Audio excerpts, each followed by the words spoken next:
I'm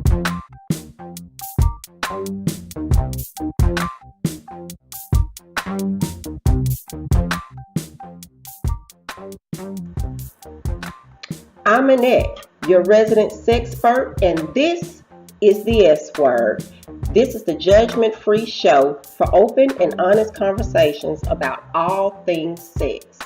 Be sure to go ahead and like and subscribe and hit that bell so that every time we post a new episode, you'll get a notification.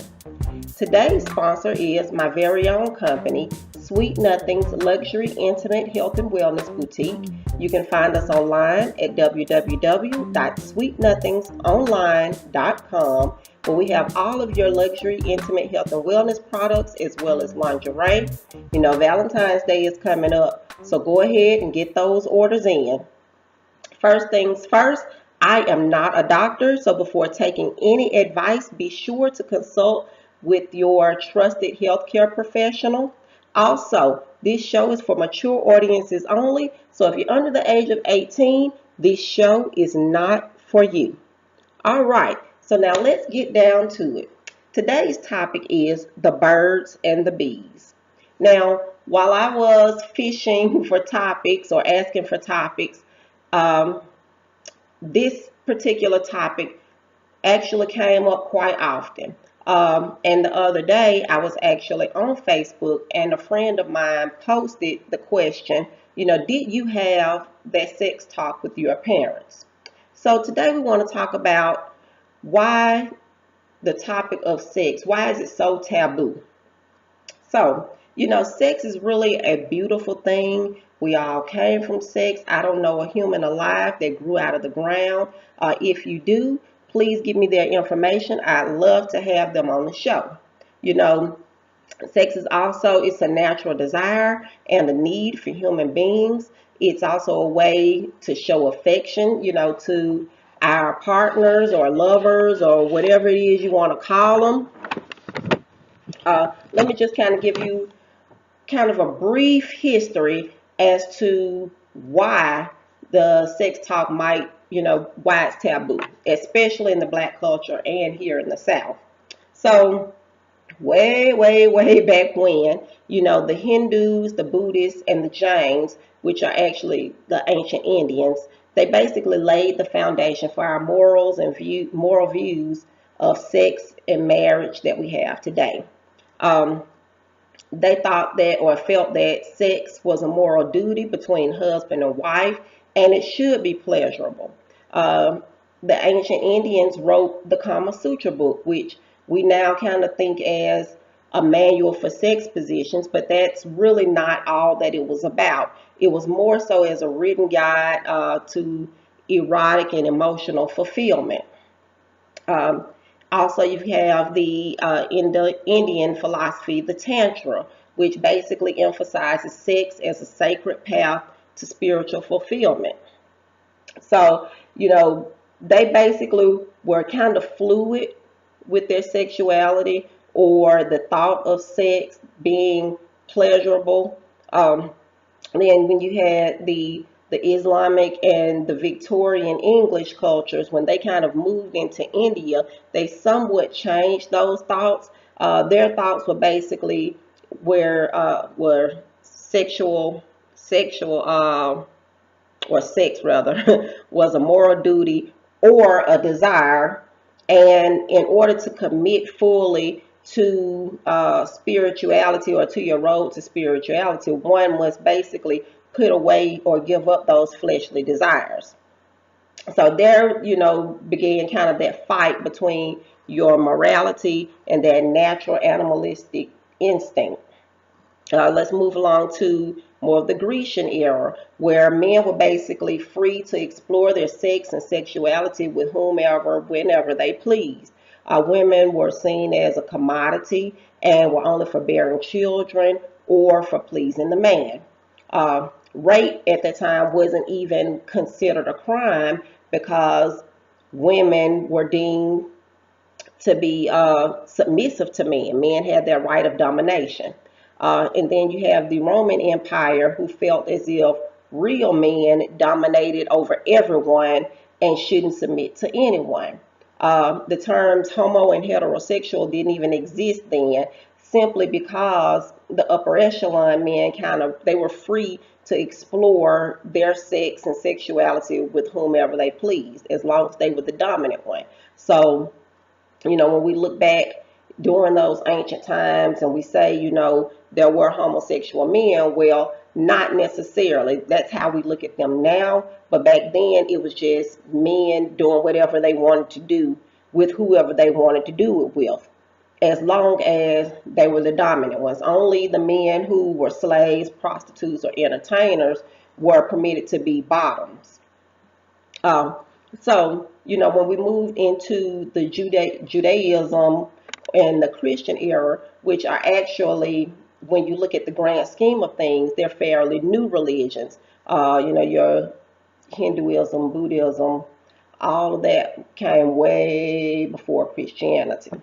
So they basically viewed sex as private and holy between only a husband and wife. They also had the thought that, masturbation, incest, adultery, homosexuality, and bestiality, which is having sex with animals, were deemed as deviant or nasty and therefore sins. So a lot of these thoughts, the thoughts that we have today, are basically pulled from various religions, various cultures, from, since way back when, since the beginning of man. So it's no wonder that now we're so conflicted with this fight between our morals and what we were taught versus our natural animalistic desires. Um, it puts me in the mind of the movie The Color Purple, when Suge was actually sitting down with Celie and they were talking about how Celie had sex with Mister. And Suge, and I love the way they kind of portrayed her when, they put her in vibrant clothes, and because she was more of a free thinker, she had traveled to different places, and her mindset was completely different than those that were still in wherever that was they were from. So when, Celie said, I just lay down and let him do his business on me, in her mind, first of all, she didn't even want to marry this man. So there was no love there, no passion, no want or desire for this man.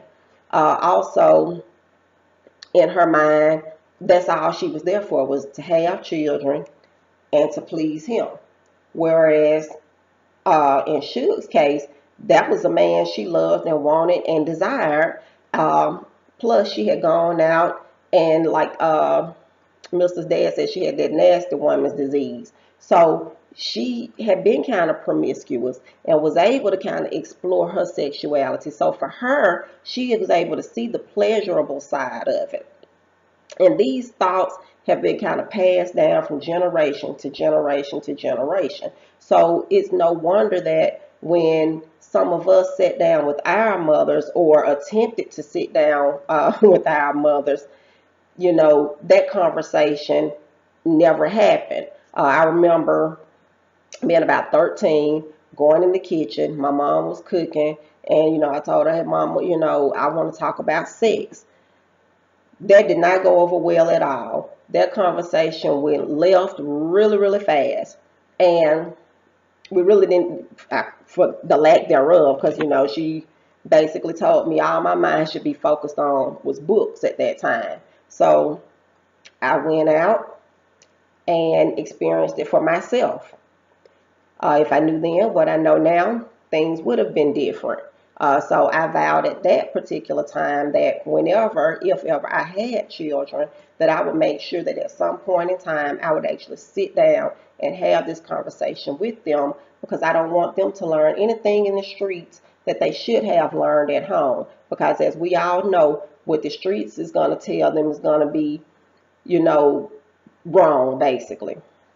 And what we're going to tell them as parents is going to be based out of love and concern, and we're going to make sure we lay down everything for them. So basically, like I said, those ideals have been passed down from generation to generation. And so it's no wonder that whole aspect is what we call taboo, because nobody wants to talk about it. Nobody really wants to get down to the nitty gritty about it, because it's an uncomfortable conversation as a parent to have with your child. Uh, Even when you're conversing with other adults, you never really know what bag they're going to come out of, because you have some people who are very religious, and that's all they see is what's in whatever religion they follow, whatever, whether it's the Bible, the Torah, the Quran, whatever, they're following. And then, like I said, you have your natural animalistic urges that desire sex, because sex is pleasurable and sex can be fun. So let's continue this conversation down in the comments. What do you think? Did you have that talk with your parents? And did that talk or lack thereof influence your ideas about sex? Yeah, I want to hear from you.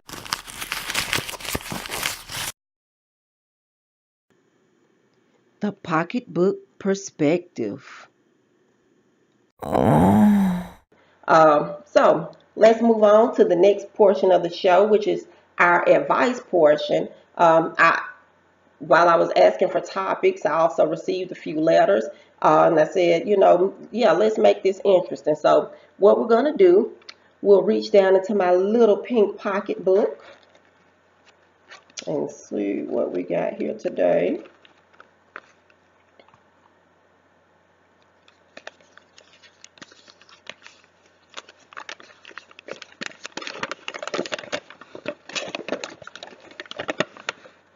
Okay. Dear Annette, it's been 8 months since baby number 3 arrived, and there is no sign of my sex drive coming back at all.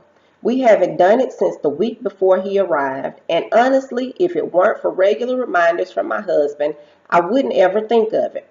Previously, I had a very healthy sex drive and wanted it on a weekly basis. This is the longest we've ever gone without between babies, and I do feel bad about it. But to further complicate things, we have zero privacy, and the wee one sleeps in bed with us. I need to feel that spark again, but we have no idea how to make that happen anymore. How do I get the want back? Sincerely, Sparkless. Okay, Sparkless. First of all, it's completely natural after you have a baby to not necessarily have that desire right off.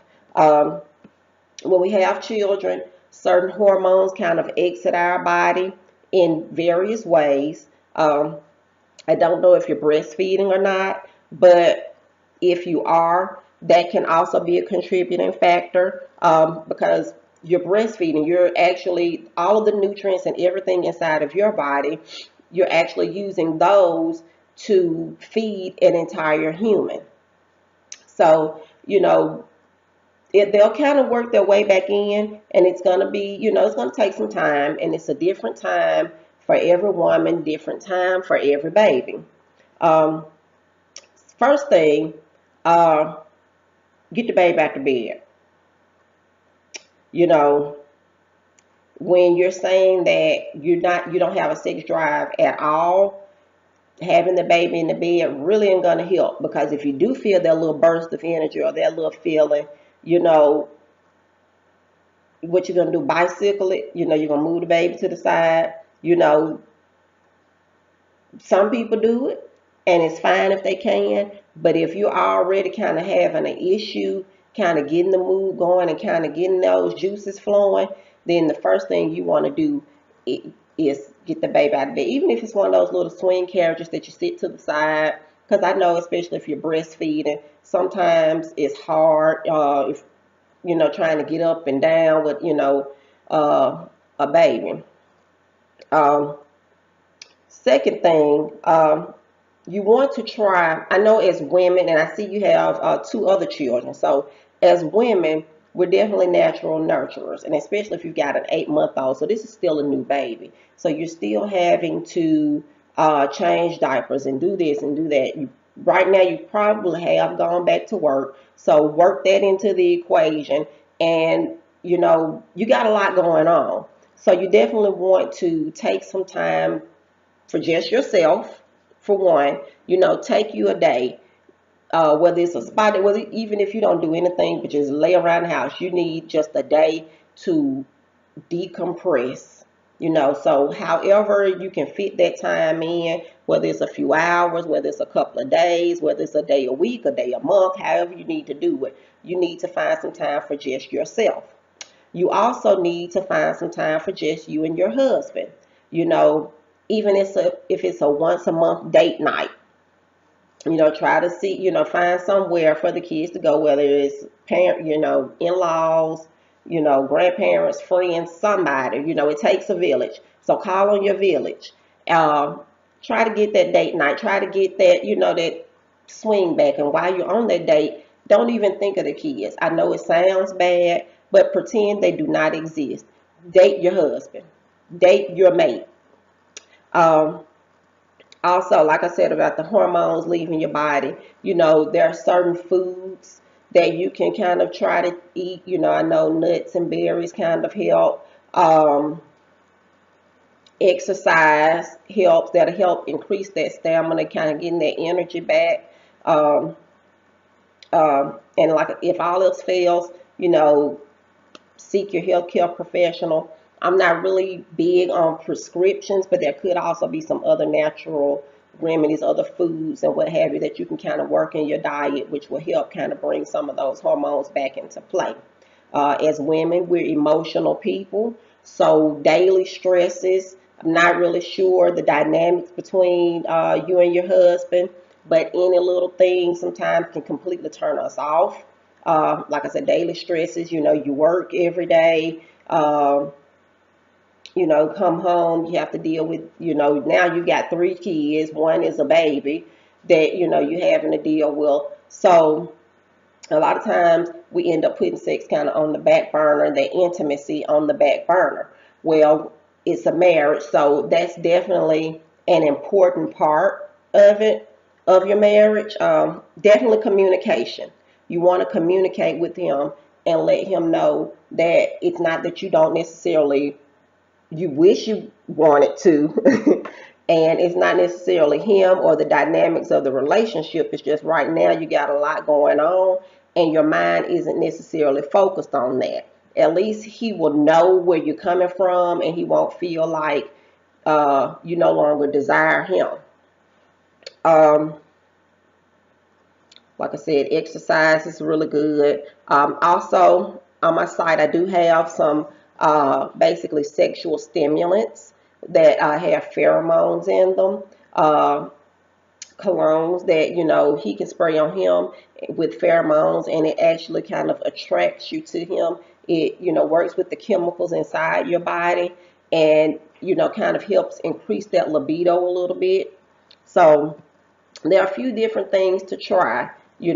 Take it a step at a time, ease your way into things, and like I said, if all else fails, seek or consult your medical professional. Uh, if you guys have any other comments or suggestions, you can drop down in the comments with those. I think we've got time. Let's see. Yeah, we've got time for one more. So let's see here.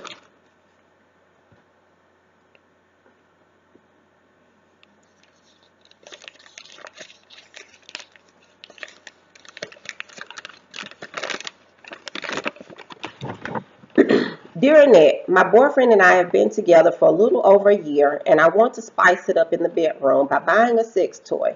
But I am not sure if my boyfriend will really go for it. In the past, when friends have been talking about it, he has commented that a woman doesn't need a sex toy if the man is doing his job right. It's not because he can't satisfy me, but I think it would be fun to spice things up a bit. Plus, it doesn't hurt to have that fun hanging around when my boyfriend isn't home. Should I buy one and surprise him or talk to him about it first? Sincerely, Sex Toy. Well, Sex Toy, you definitely want to talk to him about it first because you don't want him to come home and you've got this dildo and you spring that on like, hey baby, we're going to use this tonight. that might not go over too well with him. So I'm big on communication. So you definitely want to sit down with him and communicate that it's not because he's not pleasing you. You definitely want to reassure him that that's not the case. That you just want to spice things up. You want to add a little spark to it. If he says no, then at that point, you got to determine what you want to do. It's your boyfriend, not your husband, and not saying, something like that should make you want to leave, but your options are open at that point. But at least you have communicated with him what your desires are. And if he is open to it, there are different ways you can kind of ease things in. You don't have to just come, whipping something out on him. There are small things that you can use. Excuse me.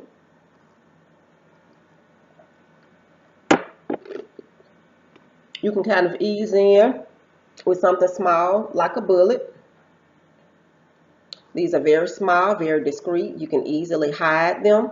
They're basically clitoral stimulators, and he can basically kind of, use it on you.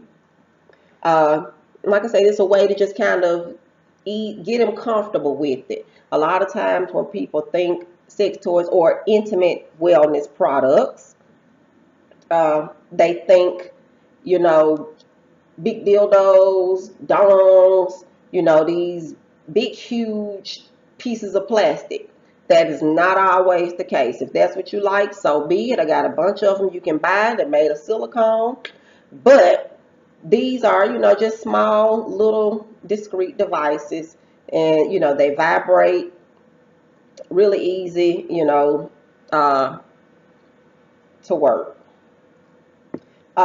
Also, once you kind of move in, you got different couples products. I'm a big advocate of the couples ring or the cock ring. There are many different sizes, many different types. This one, is all medical grade silicone. It actually stretches. But this one can actually be pleasurable for both partners. Basically, what you do,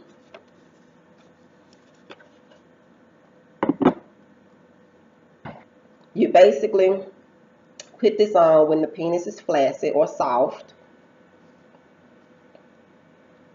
And I always, when you're buying intimate wellness products, you definitely want to always buy lube as well as toy cleaner. I always recommend the water-based products because they're safe for any devices.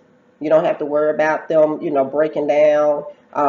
They're also water-based, and everything on my site is basically hypoallergenic, so it's going to be safe for your skin, paraben-free, phthalate-free. Anyway, you'll put this on. Now this one, if it were charged up, would vibrate. But basically, what it does, it restricts the blood flow. So if your partner, if your man comes fast, this helps because it restricts that blood flow, which will keep it harder or hard longer. Also, like I said, once he's erect, that'll fill out this hole, and it'll also stretch based on his size. But this vibrator here would actually vibrate his penis, and whether you're on the top or whether he's on top, this portion here will actually stimulate the clitoris. And you can also turn it upside down, which would give him testicular stimulation as well. So, something like this is fun for both parties. And it's very small. It's discreet as well. You could easily hide it if you have children or, whoever comes over, whatever, you can easily hide these. But these are some small things that you could just kind of ease into the conversation, ease into the situation so that he doesn't feel intimidated. Again, if you guys have any suggestions, any questions, anything, feel free to drop down in the comments with those. Hope everybody had a good time tonight. I sure did. I'm open. This is my first show, so I'm open for any of your critiques. I'll include my email address in the description box. even in the comments. Feel free. I want this to be fun and informative for both you and myself. Like I said, it's my first episode, so we're looking at, I've been trying to do this for a long time, so I figured 2019, I either got to put up or shut up. So here we go. I also need sponsors, still looking for sponsors. So if you want to, if you have products, businesses, stores, albums, whatever to promote, feel free. Like I said, I have my contact information down below in the description box. Hit me up, and thank you guys for tuning in. I'll see you next time.